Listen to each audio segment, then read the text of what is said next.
मंडळी, आता बाप्पांचं लवकरच आगमन होईल नाही का? त्यांच्यासाठी सात्विक आणि सुंदर नैवेद्याची तयारी करताय की नाही? सुंदर रंगाचा हा लाल भोपळा आणि तांदळाची अफलातून खीर करतोय आपण.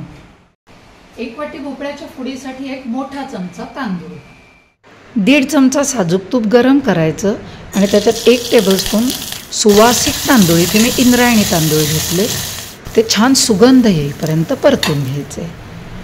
त्याच्यातच 1 वाटी चिरून घेतलेल्या साल काढलेल्या लाल भोपळ्याच्या फोडी घालायच्या, अर्धी वाटी पाणी घालायचं आणि कुकरमध्ये 3 शिट्ट्या देऊन शिजवून घ्यायचं.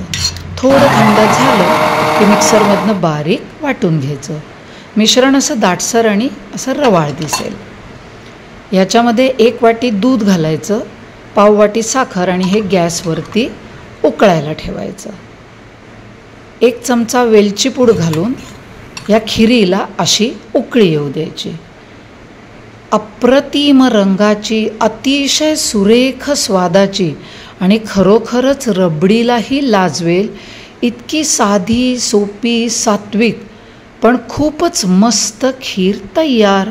अगदी गणपती बाप्पासुद्धा खाऊन खुश होतील बरं का. ही खीर नक्की ट्राय करा.